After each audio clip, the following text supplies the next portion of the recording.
Civilian casualties continue to mount in Yemen.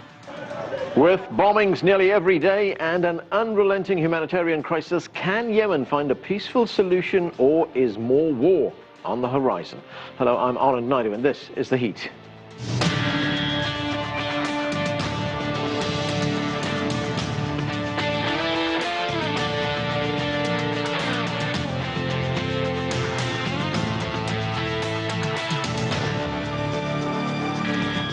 Thousands killed, millions displaced, frequent bombings and ground fighting across the country. This is daily life in Yemen. The country is embroiled in a year-long war over a fight for political stability. The United Nations is taking a renewed interest in the conflict. For the latest, let's go to CCTV's Liling Tan. She joins us from UN headquarters in New York. And Liling, two of the parties to the conflict, Saudi Arabia and Yemen's Houthi rebels, have begun direct peace talks. What do we know about how those talks are progressing? Yes, Anand, we have seen reports that a delegation from the Houthi rebels in Yemen have been in Riyadh this week, meeting with Saudi officials on Yemen. Now, we understand these are not formal negotiations towards resolving the conflict just yet, but because of some headway made, it is seen as perhaps paving the way for more formal peace talks further down the road. Now, one of the key topics discussed during these meetings between both sides was a prisoner swap, and we already saw that happening. Yemen has released a Saudi lieutenant that had been captured in exchange for 7 Yemeni prisoners held by the kingdom. Now, the talks have also opened the way for a period of calm that has allowed the delivery of humanitarian supplies and medical aid across the Saudi-Yemeni border into northern Yemen. So that has been a progress on the humanitarian front. Now, another interesting development that we saw this week is that it appears Houthi rebels are trying to distance themselves from their Iranian backers, apparently rejecting an offer from Tehran for military advisors. Now, in a Facebook post, a senior Houthi official, Youssef El-Feshi, wrote that Iran should stay silent and out of the Yemeni conflict. Now, at least one Saudi official has regarded that comment as a positive step, but broadly speaking, the process, the talks that we've seen this week have been regarded as a positive step. These are not formal negotiations just yet, but they do open the way for further negotiations, and Saudi officials have said that any formal talks will have to take place under the auspices of the United Nations. Right, and talking about the United Nations, Liling, one of the UN reports tells us that almost a year after the conflict in Yemen, more than 2.4 million people have been forcibly displaced by the fighting. How is the international community responding to that? Well, the international community response on the humanitarian front has been somewhat slow. Well, we've been seeing a lot of pressure and concern from countries around the world over the escalating situation in Yemen, the threat to regional stability, and the threat of also increasing enmity between the longtime allies, longtime foes rather, Saudi Arabia and Iran. The humanitarian response has been trickling in terms of funding. Now, this year, a month ago actually, in February, the UN launched an appeal for $1.8 billion, a humanitarian response for Yemen. So far, it has only been funded by 2%. Granted, it has only been about a month, but in 2015, the appeal for $1.6 billion for the humanitarian response was only met by 56%. So the response, the funding gap is still very wide, and the UN is appealing for more help in order to provide medical supplies, food supplies, humanitarian aid to more than 3 million Yemenis in need. Okay, thanks, Liling. That's CCTV's Liling Tan reporting from the UN. To discuss this further, from Sweden, Afra Nasser is a Yemeni journalist and co-founder of Yemeni Salon. From England, Catherine Shakdam is a Middle East political analyst and works with the Shafakna Institute for Middle Eastern Studies. And with me in studio, Ibrahim Al-Khattabi. He's a Yemeni expert and political commentator. Thanks to all of you for joining us. Afra, let me start with you. This war's been going on for almost a year right now. 2 million people displaced, millions facing starvation, thousands killed. What are conditions like inside the country right now?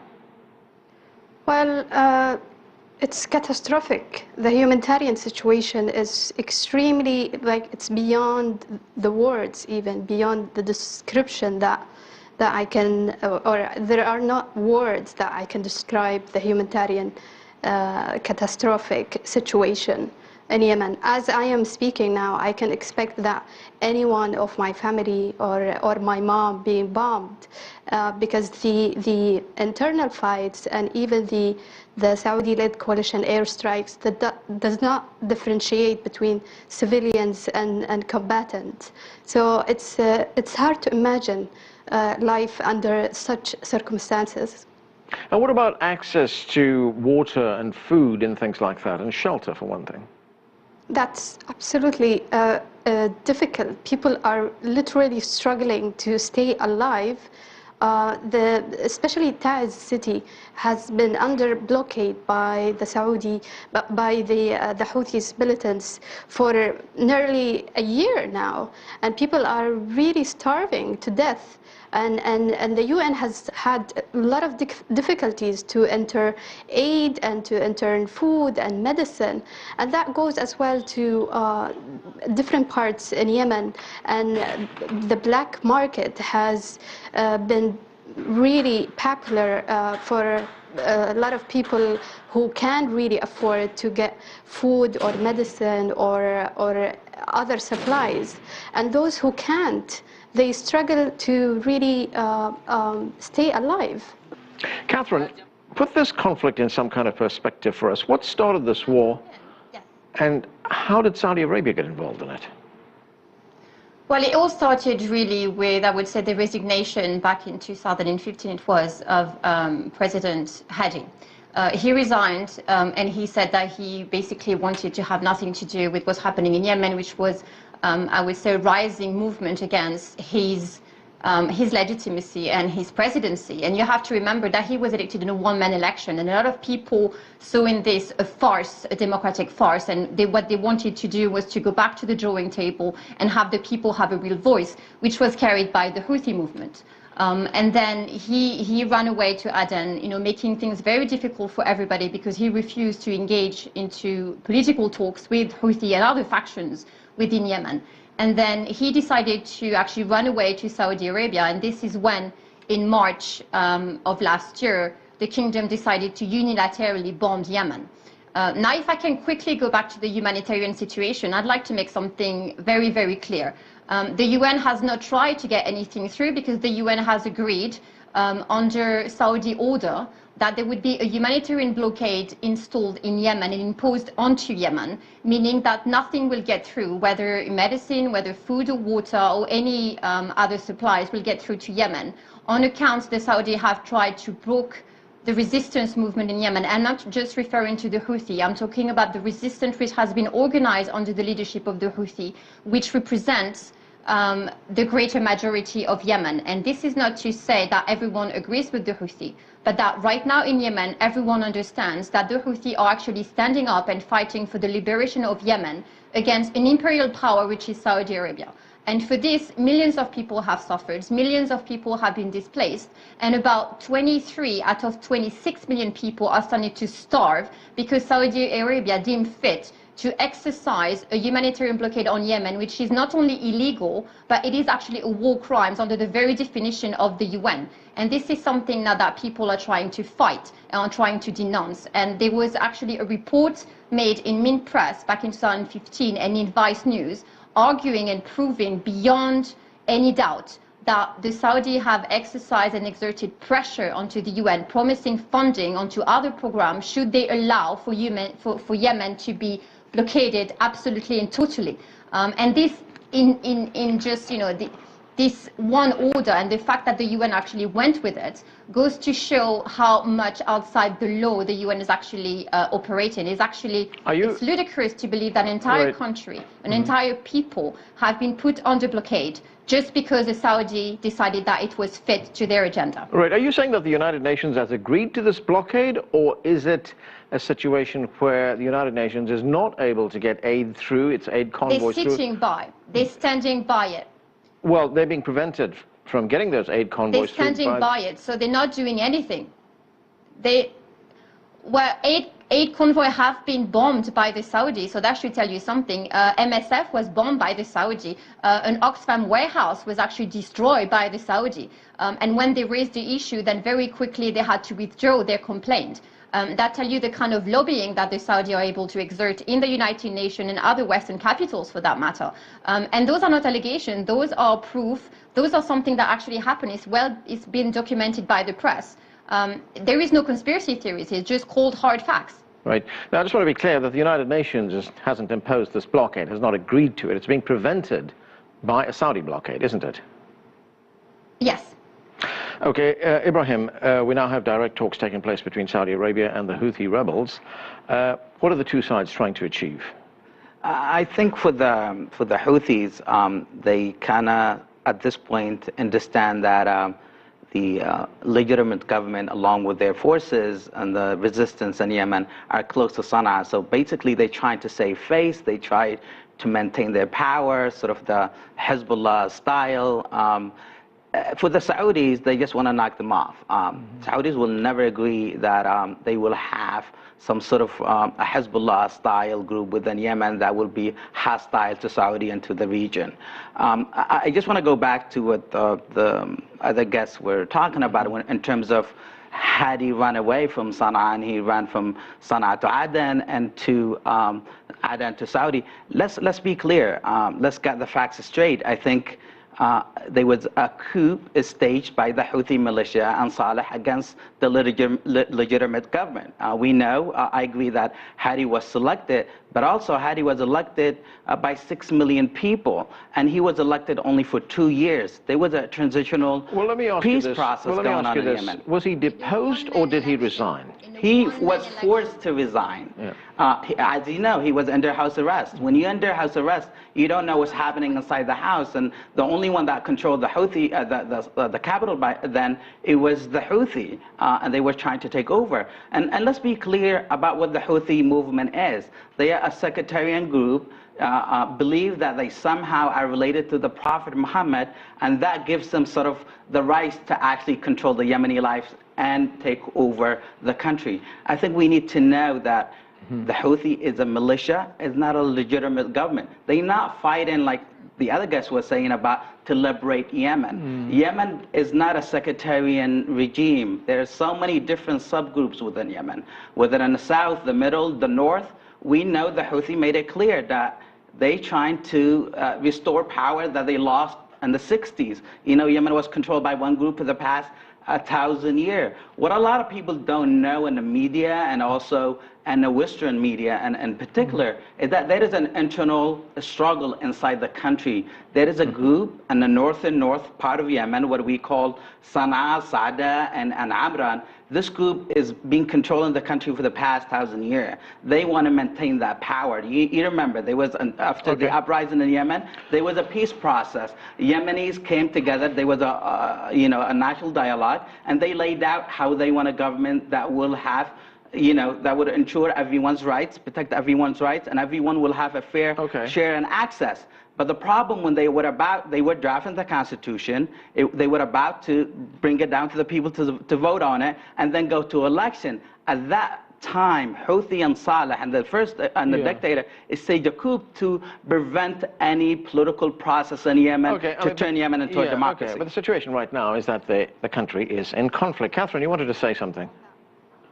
Yes, no, I want to say that, it's completely untrue to portray the Houthi as a sectarian group. That's not true. This is the narrative that Riyadh has tried to frame and to kind of propel onto the media because it actually fits its agenda. It's trying to create a situation where, people are led to believe that there is in fact sectarian tensions in Yemen when this is not true. Yemen has never had a sectarian problem. The only reason why today we are talking about Shia and Sunni and we are talking about Zaidi and Sunni, it is because Riyadh has worked really, really hard at trying to define the Houthi as this, Iranian-led Hezbollah-type militia, when this is not true. They have said that Iran was supporting Yemen in terms of, providing weapons and training. That's not true. We know today that this is not true. Yemen has plenty of weapons. They did not need Iran. Iran is very far away, by the way. It would be difficult to break the blockade that Saudi Arabia has imposed.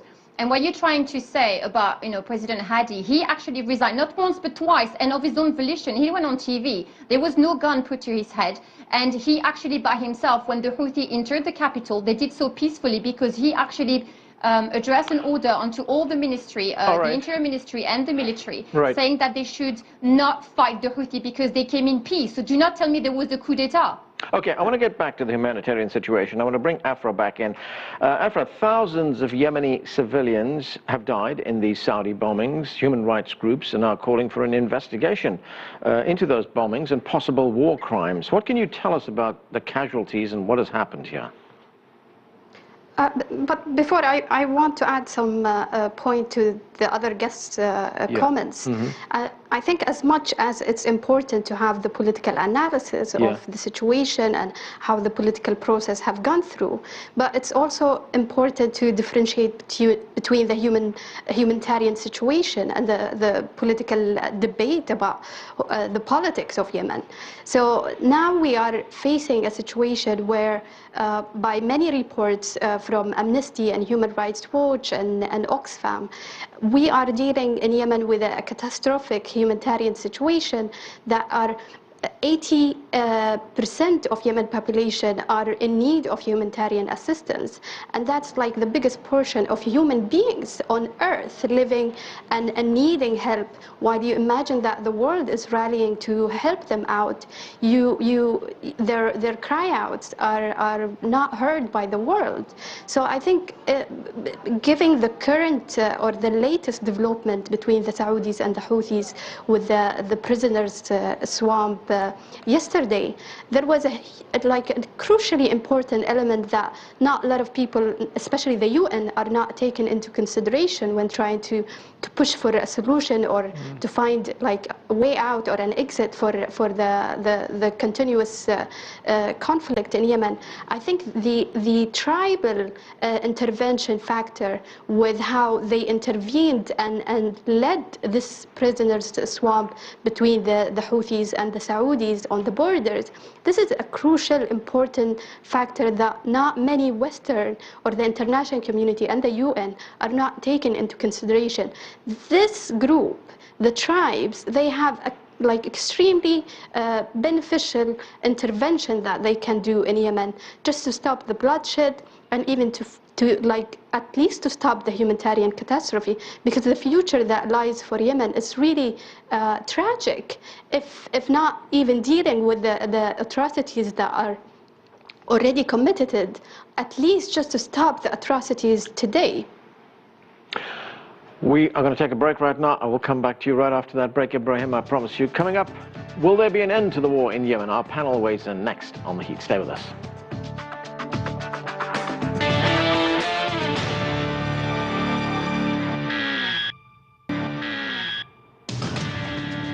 Well, welcome back. We're talking about the crisis in Yemen, millions displaced from their homes and thousands dead. Let's get back to our panel. Ibrahim, no doubt there's a lot of politics behind this. There's a lot of political affiliations. This war is driven to some extent by ideology, by regional interests and things like that. But let's look at efforts to bring the violence to an end, to bring the crisis to an end. The United Nations Special Envoy wants to restart talks. The earlier talks collapsed. He wants to restart those talks. But the question is, can those talks restart if hostilities don't stop? I think the talks can start and they can lead to a peaceful end. When the coup of the Houthi militia and Saleh come back and hand in their heavy weapons to the government and allow the legitimate government to take over. But we can't have the same discussions again and again while they killing thousands of Yemenis across the country. As you know, we can talk about the humanitarian situation, which is very, very important. But let's remember that the humanitarian situation did not start with this war. Under the Saleh regime, half of the population were under the poverty line. So this is nothing new, by the way. The new is the blockade by the Arab coalition against Yemenis, and the war that is causing millions, thousands of people have died so far. For example, since just 2015, about 8,000 people have been killed. Wounded, about 19,000. 3,000 to 4,000 are women, a couple thousand are children, and we're talking about civilians. We're not talking about the resistance. We're not talking about the military.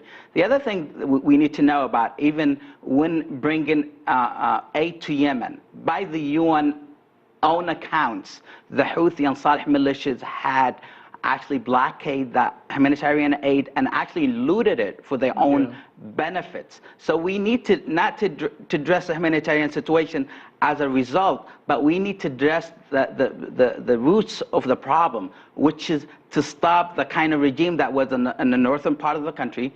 Salih has to be prosecuted along with al-Houthi, who declared war on Yemenis. We cannot talk about just the humanitarian aid without talking about what exactly led to this, because if we keep talking about it, it's going to go on and on forever. Without accountability, we will not go anywhere. And I think this is what the UN made a mistake by, and the UN and the Gulf countries, by giving immunity to the Salih regime, and they turned that immunity as a card to actually expand their power, lead the country to what it is today. All right, let me go to Catherine. Catherine, what do you believe is the Saudi endgame here? Is it to restore President Hadi to office and to contain the Houthi? What is the Saudi plan here? What do they want?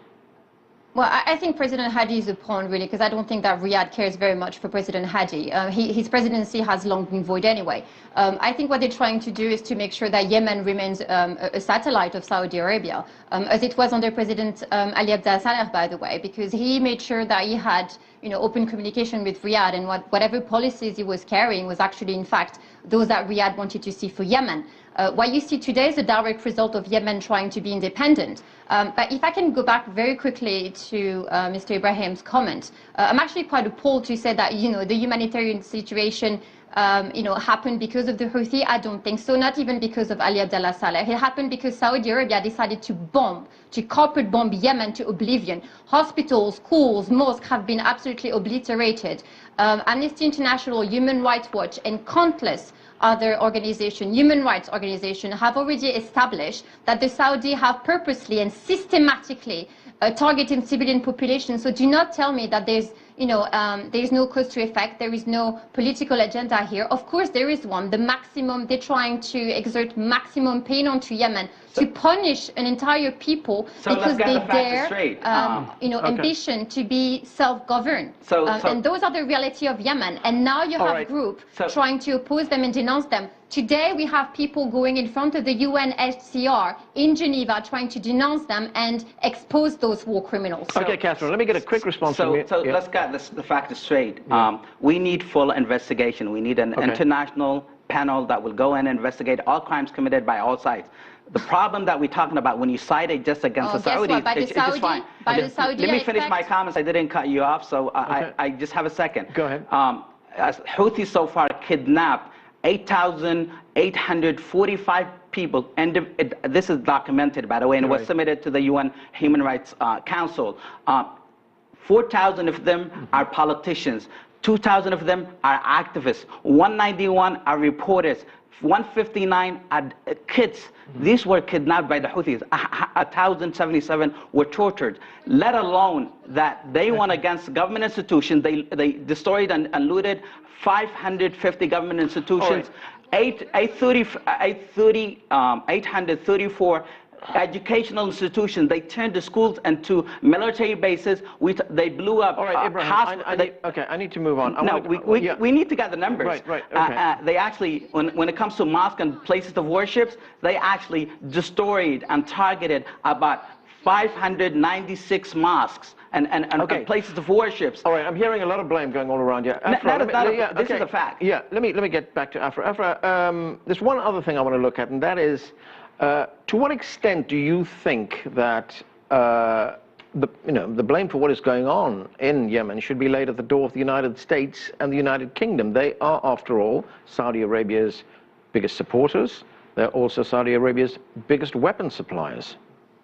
That's what makes the conflict in Yemen extremely complicated, because as much as those aggressors or people or different sides that are involved in worsening the humanitarian situation or the war crimes committed by Western countries made weapons, we still need them.